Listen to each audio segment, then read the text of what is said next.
Today we have the amazing Sarah Grace Allred. Sarah, I'm so happy to have you here. Welcome to the show. Oh, I'm so honored. I'm so honored. You guys, spoiler, I've been talking to her for like 2 or 3 minutes, and I'm like, this is the space I want to be in for the next decade. I love Ina so much. Can I just interview you? Maybe we should do that.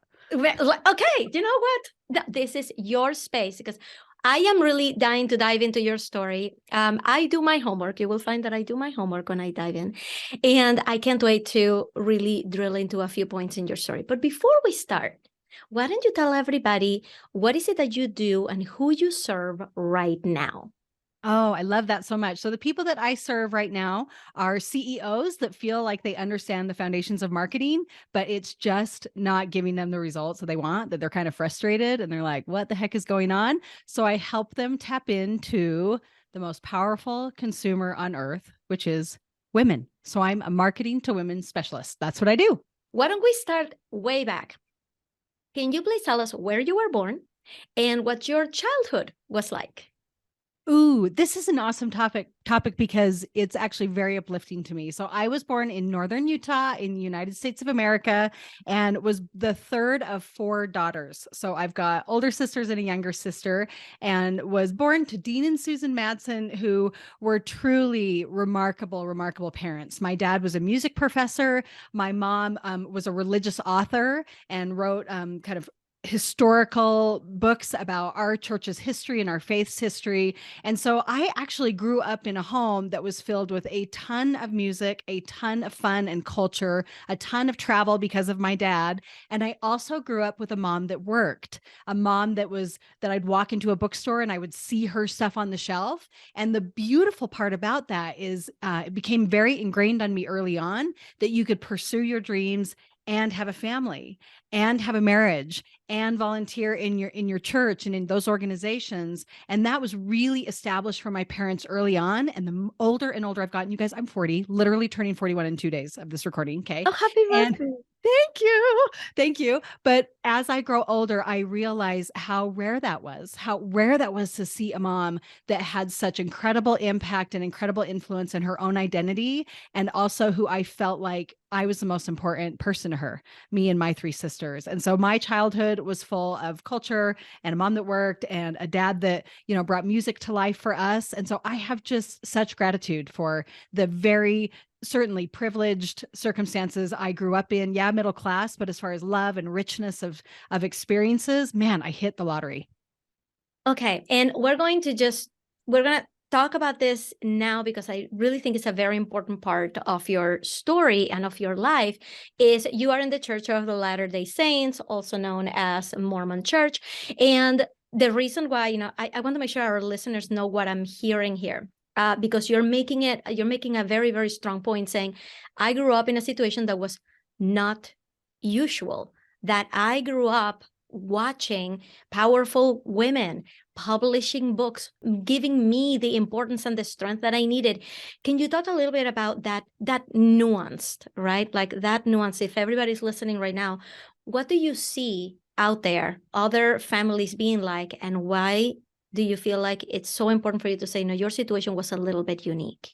I love that question so much. And I love how you bring in my own faith. I am a member of the Church of Jesus Christ of Latter-day Saints. You guys know us as Mormons, which is awesome. And I'm happy to respond to that. Right. But really, truly, especially within my faith, one of the things that we are taught that I firmly believe in is that one of the most exceptional things that we can do is honor that role as a mom. So if you make that decision to have kids, that you're going to own and embrace and thrive in that decision to be a mom. And I have always felt that way, whether that was influenced by my faith or my gut or my nature versus nurture, who knows, but I always was really, really committed to being a mom. And so there were a lot of years as I was like going into college and I was getting a degree and I was graduating and all those things where I started to question, like, am I going to be able to do everything that I desire? right? I want to have babies. I wanted 4. I got 4, I Mhm. wanted those things. I didn't know that was coming to my future, but I also had a real desire to grow as a human in my career and in my faith and in travel and in these experiences. And so I feel like in my early 20s, I kind of was in crisis mode of like, am I pursuing my dreams so much that I'm actually neglecting or pushing off what really fulfills, which is relationships, bottom line. And I still believe that. And so it was a real struggle for me and a long process for me to actually accept the fact that my desires, I felt like, came from a divine source. And Mhm. that if that divine source is as powerful as I believe him or her to be, then I will be blessed and endowed with those experiences that will help me have all of it and help me feel fulfilled by all of those things and keep me in check through the process. So hopefully that explains a little bit of my journey there. You were in Yeah. this unique situation where, your mother was out there like kicking butt and taking names, right? Like your mother was Right. out there doing her thing and doing the right thing. Because these books that she was publishing, they were related to the religion, right? It's not like she was off doing something else. It was like, she was Right. creating more a richness for the religion you guys were in. At the same time, she's out there fulfilling her desires. So I'm very curious to know, at which point did you start to realize that, wait, maybe this is not something that every family that I'm interacting with in my community is actually experiencing, right? Like, where Mm. did that dissonance come from? That, wait, am I supposed to pick one? Am I supposed to pick my desires versus having a family? When did you start to realize that there may be two different ideas here and that you need to, quote unquote, make a choice? Oh, this is so good. And I will attribute it to desperation. And what really happened is I got my degree in music education and I was like a band teacher, you guys. That was like my life. I was a band nerd for life. Here we What go. instrument? I was a clarinet player, right? Mhm. That's like how I paid for college and like what I majored in. I followed after my dad's footsteps, all those things. So when I graduated from college, I became a band director, marching band, percussion ensemble, the whole 9 yards, you guys. Mhm. DM me, we'll chat band if that's you, okay? So in that space, I taught for 3 years and then I got pregnant with my first baby. Her name is Macy. She is now 13. Okay. And at that time, I had gone from a very career driven, I was top of my class. I got the best job in the state. When I graduated, like I had just climbed the ladder, so to speak. Then I had this baby and I knew I made the personal choice for myself. I was like, I can't do this, nor do I want to try and combine the two. So I quit that job. I had this baby. And as I started to raise her, my mental health started to decline like big time. And this was 13 years ago when mental health like kind of wasn't a thing or talked Mhm. about within my faith and within the world, right? It just was Right. kind of what is going on with me? And luckily, my husband was incredibly intuitive and started to witness my decline of sadness and of unmotivated. And I was coping in weird ways and all this stuff. And in that experience, he did one thing. He bought me a used Nikon camera and a photography class. That's what he bought me. Okay. We were like poor as church mice, people. So like that's what we did. Okay. Right. I like it, Terry, thinking about him, that he was so in tune that she needs something to make her feel like a human. Right. As I had this beautiful baby who is one of my dearest friends, I was holding this baby and I had lost something and I didn't know how to grieve it or I didn't know how to grow anymore. And so motherhood was actually really challenging for me. And so I had the choice to either feel shameful about that and hide that or to see if there were other more healthy ways to cope, which was to grow and to figure out things. So I got that camera, I got that photography class, and here I am, 13 years later, where I've actually done multiple photography businesses, launched a photography school and sold it and like I've done all these things. But what it really showed me is you have got to practice agency as a person. You have to practice choice. And whether it's your faith that you feel like is narrowing you or forcing you into a choice, or whether it's family culture, or whether it's financial circumstance that you think I have no choice, that's when we decline. That's when we lose our magic, right? And so my goal from that moment was really to hone in and say, wait a minute, look what my faith has taught me. And if there's anything my faith has taught me, it's that my desires are God given. are God-given. And I am desiring to go big in business, and I'm desiring to learn this craft and have beautiful babies. And so that's really what it came down to, was everybody gets that choice. Everybody. And I will never discourage anybody from selling it all and becoming a mom. I will never tell you not to do that. That is your call. And I will also not throw anybody out of the bus that decides to do both, or that decides never to be a mom. It's all about respecting Ina's choices, my choices, and just how can I help you in those choices you have made? That's my role as a coach. I'm sorry to hear that you were having such a hard time. It's not a unique story. So many people who are listening right now, they went through the same thing. And I wonder, like, what was going through your mind at the time? I thought that I was broken. I had waited, 27 years to have a baby, right? 27 years when that baby came. And I was shocked at how sad I was. And I now recognize that as something medical, and as postpartum. I mean, let's call it what it was, right? And while I never did the route of medication or something, like, there was something so hard about being like, why is everyone figuring this out? And I am stupid. I am stupid. I am broken. I am not connected. And luckily, by finding some of those external solutions or medication, whatever you decide to do, I did become a good mom. And I did become a mom that is wildly crazy about her kids now. I'd love to hear about, how did your husband land on photography of all things? Because it really was the beginning of a huge chain that we're going to be following the trail of. So why photography? Oh, inspired. I would say probably inspired. Realistically, it was because it's something that he could imagine that I could do with the baby, right? That it would fulfill kind of both.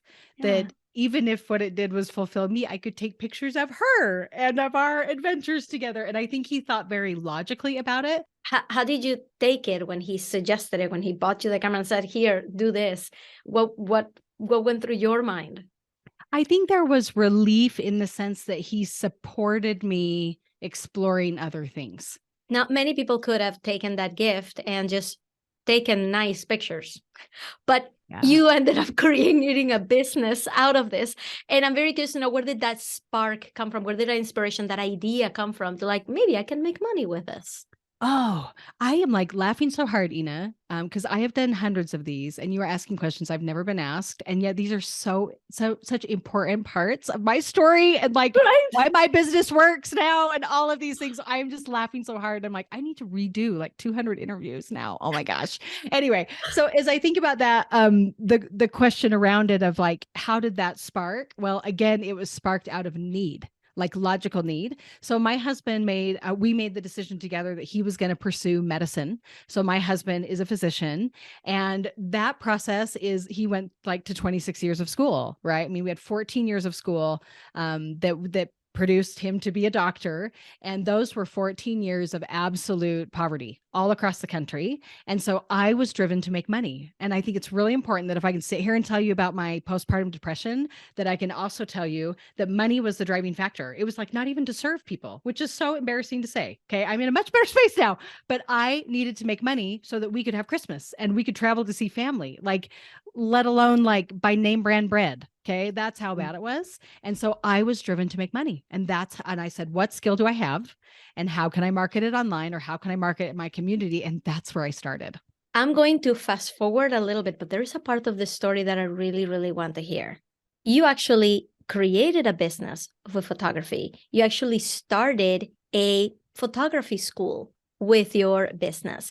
And you described it this way. And I would love to hear your reaction now. You said, this is a quote, "But as far as management, my ability to run a business as a CEO, it was an absolute disaster, a full-blown disaster.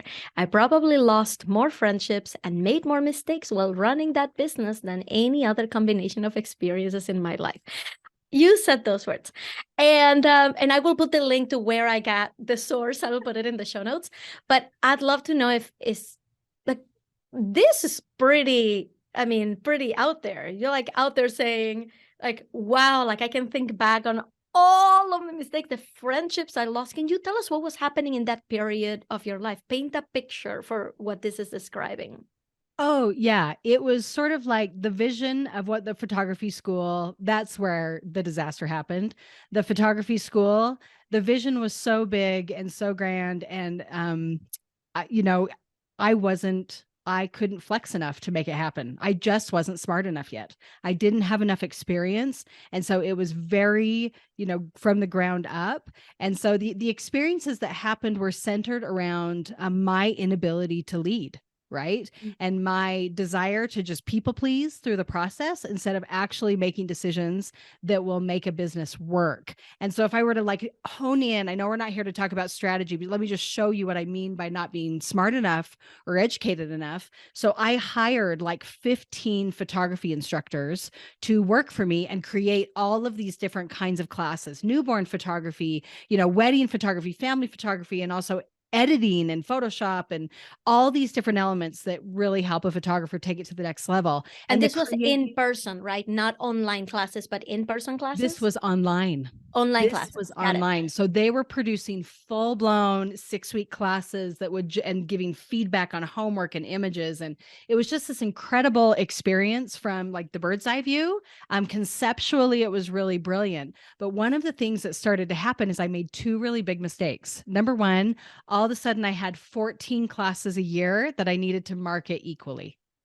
Mm-hmm. Okay. No one in this room should have 14 products as their first business. Do not. And if you do, call me and I will help you. Okay. But the other mistake that I made was financially. I wanted my instructors to feel very motivated that they were part of this vision. And so I told them that they would make 60% of when their class is sold and I would take home 40%. Which is really fun when they are the independent contractor and I am the one paying taxes for the business. So I pretty much made nothing. Okay. I literally was making out of like a $500 course in my pocket was $10 or $12. Not kidding. Wow. Okay. Because of how it was getting paid out.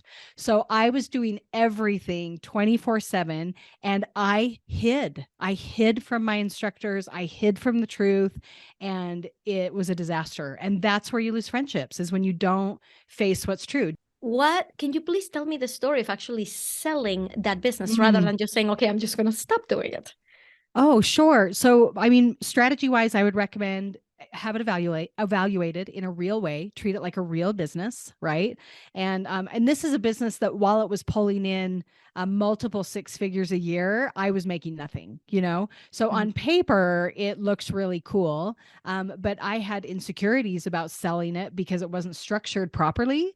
And so we actually leveraged a lot more of the like email and audience size of things when I sold it, that yes, you get the content. Yes, you get XYZ classes and you have all of this ready. But the real value as we had it evaluated was actually how active and rich our email list was. But luckily someone bought it that really has good intentions to produce incredible photographers. And what they really needed was an audience. And we were able to provide that. At which point, I'm going to throw a few things at you and I just need you to put them in a timeline for me. Okay. I need you to like tell me the story. Sure. First of all is what happens after you have no photography business anymore, right? It's sold, it's done, right?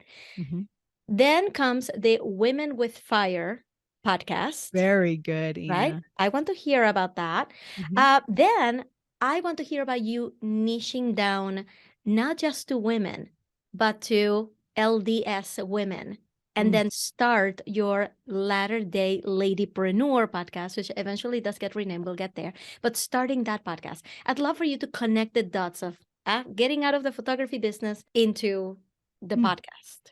Oh, love it. Love it. Love it. So when we finished the Photographer's Element, that was the name of the online photography business. When we finished that and I had kind of given that away for my soul and was ready to move on, one of the places I was at is I was fully aware that I wasn't smart enough to do the thing. Right. And I was kind of carrying that sort of baggage with me. And so I had an opportunity with the Women with Fire to be part of a partnership. And so this was a partnership of a dear friend of mine, someone who is very savvy with social media and with business. And she had, been involved with the photography business in some level and kind of understood my own gifts and talents. And so I felt like it was a pretty safe bet because then I would have a partner. Then I would have someone that would keep my feet to the fire. I could keep her feet to the fire. It would also help me hone in on my source of genius, which really is strategy and teaching and being live. Like it could help me really narrow in on that, and she could narrow in on the other things. And so we started the Women with Fire. And obviously my faith is a huge thread through so many of my decisions, and it continues to be for this day. But it really was a response to try and give permission in a way, or at least a safe place to land for women of our faith who did feel that fire to start a business. As that progressed, as that partnership progressed, we also started to prioritize different areas of the business, and it seemed like there was a pretty natural split. So we split that partnership, we dissolved the business, and I was again in a space where I felt like, okay, now I'm alone again. And am I smart enough to do it on my own? And I think I had feelings of, this is sort of my time to prove it to myself. And can I really do this? And continually motivated by the fact that my husband is still pursuing the lifelong degree, right? And that I wanted to do something impactful. And that's when I got started with Latter-day Ladypreneur, which was quite short-lived, as I started to realize that my services were for entrepreneurs that were a little bit more established. You have done so many amazing, incredible things, right? That you have built businesses, you have sold businesses, you have made multiple six figures in businesses, you have done incredible things. And at the end of the line, like not even at the end, like in the middle of the line, you were still telling yourself, I'm just not smart enough. Can you please speak to those feelings a little bit? And looking back, how do you see that? And what do you tell clients when they feel that way?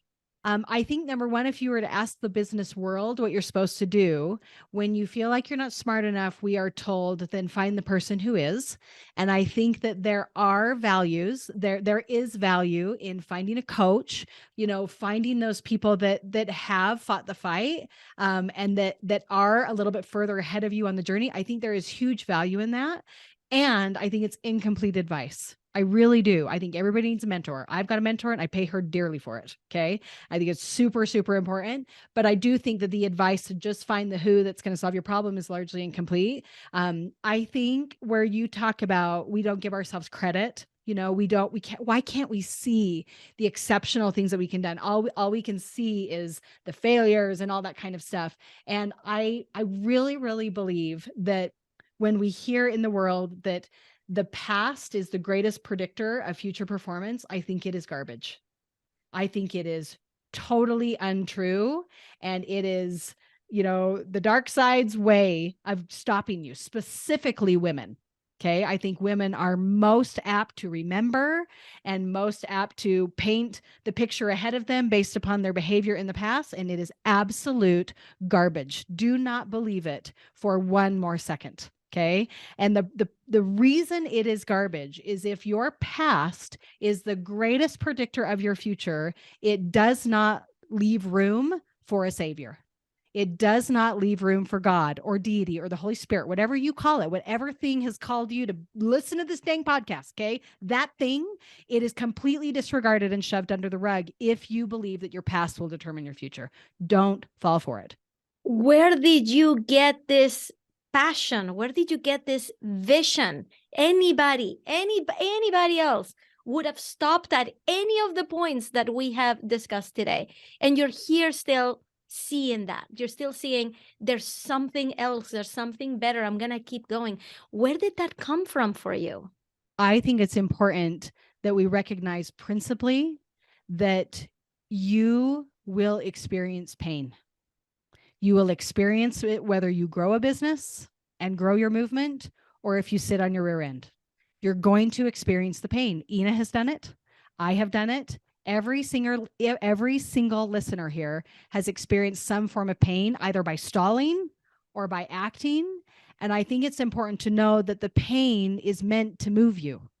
It is meant to pivot you. It is meant to communicate with you. It is meant to give you courage. It is meant to give you that fight or flight to escape.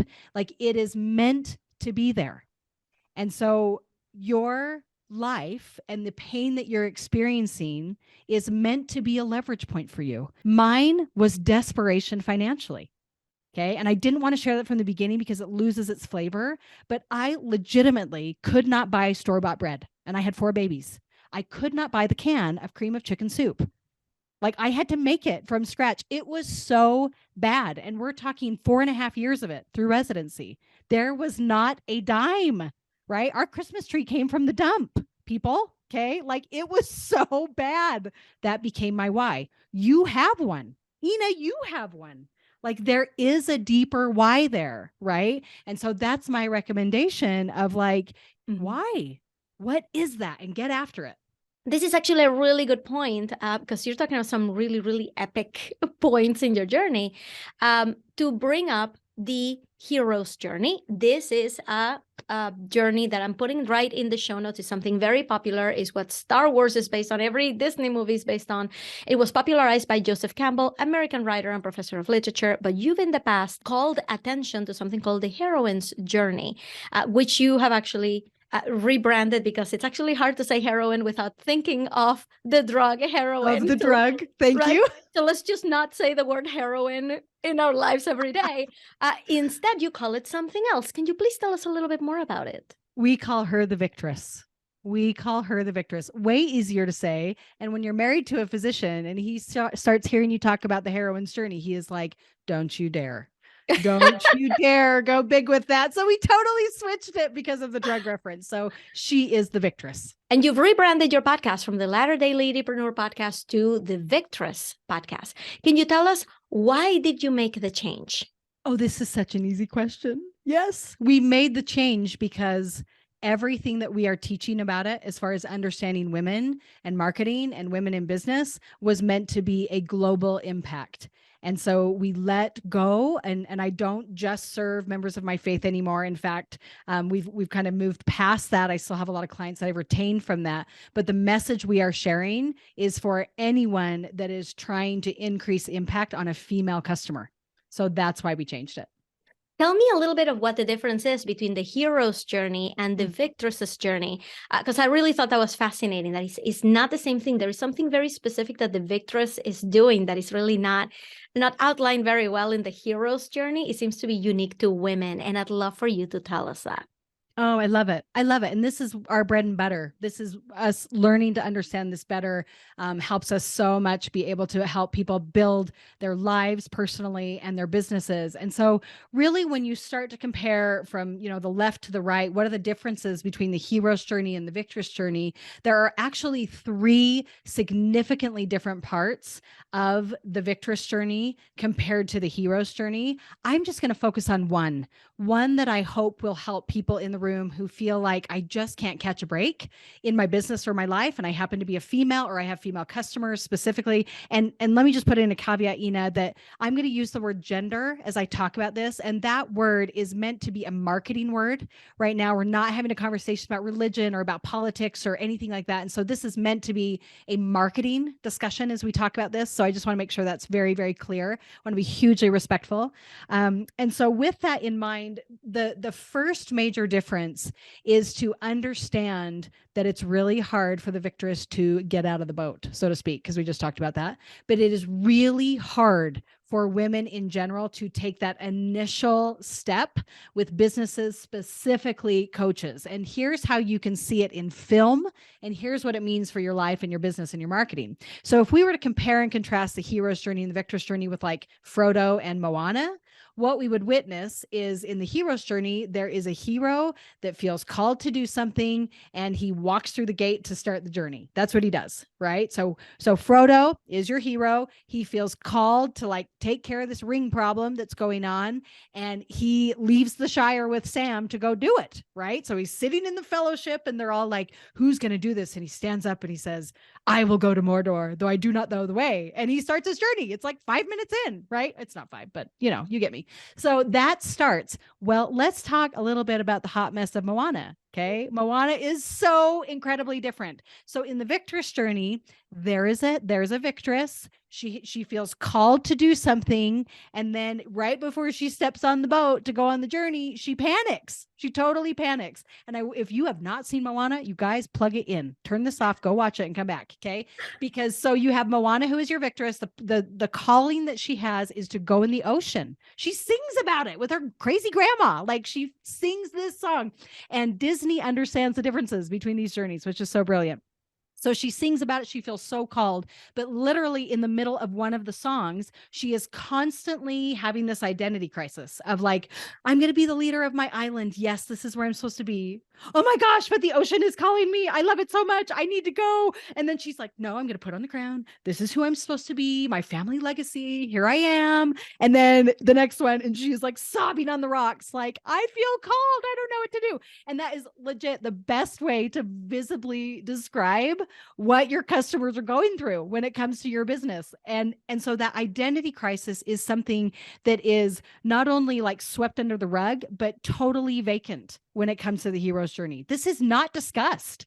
It's not discussed, and is the number one point in which businesses lose customers and loyalty, is if they don't understand how to address and solve the identity crisis that their amazing Moana is going through. So that's one example out of the three on how it is so significantly different, and how you address that is a discussion for another day. I know we're not here to talk about strategy, but women are so different, and Disney gets it. Can I ask you, what is the biggest misconception that people have of you as a successful businesswoman? I think the biggest misconception people have about me is that the things I have accomplished and learned, I was born with. That I was born with the ability to speak, born with the ability to lead, born with the ability to teach. And that could not be further from the truth. And I get really sad when I hear those comments, because it's an identity moment for those people who witness that, where they think that because they don't have this charismatic ability to lead and teach and all these things, that they are not cut out for it. And anything is figure outable. Anything is. And so that had to be my journey. And I hope that that gives them permission to let it become theirs as well. And finally, if everybody had to do what you're about to tell them to do, and they have to do it in the next 24 hours, what would that thing be? What a powerful question. And full disclosure, I had to pause for a minute to think about this, to prepare with Ina. This is such a good question. And in the world of marketing always feels like such a rep thing, like just try a bunch of stuff kind of thing. And that's what marketing can feel like. And so to narrow down on one thing that would make the biggest impact for them, I take that really, really seriously, because this is people's times and lives and livelihood. And so the thing that I would recommend that every single person do is that they define the impossible thing that they are going to lock eyes on, that thing that you just couldn't let go of, that thing, that idea, that person that you were going to reach out to, like that stepping out onto the rough waters is one of the most important ways for you to reach the impossible. Taking that step of action instead of sitting in a space that is painful yet familiar and seemingly comfortable. Thank you so much. Seriously, Sarah, this has been an incredible conversation. It went by really fast. It did. What right? the world? Yes. You have been so open. Thank you so much for sharing all of this with us. And please tell everybody, where can they find you? How do they work with you? How do they plug into the wonderfulness that is Sarah Grace? I love it. I would just head straight over to victressglobal.com. That is the best way to get immediate free resources. In fact, one of my favorite things that's up there a couple weeks a month is you can take a quiz to see just how well is your business doing with women right now. And if you take that quiz, you and I will text back and forth to help you make some adjustments to help that magic start to happen and help your marketing be more refined. So I would just head straight there to that homepage. That's the best way for you and I to connect. Sounds great. And we're going to put that link in the show notes so you can just click on it easily. And where can people follow you on social media? At Sarah Grace Live, Sarah with an H, Sarah Grace Live on Instagram. And I do run my own DM. So I would love to hear from anybody in how I can help them move forward with the things that they're focused on. Thank you so much, Sarah. This has been amazing. Really so honored to have you. And really, thank you for sharing your story with us. It's been a joy. Thank you, Ina.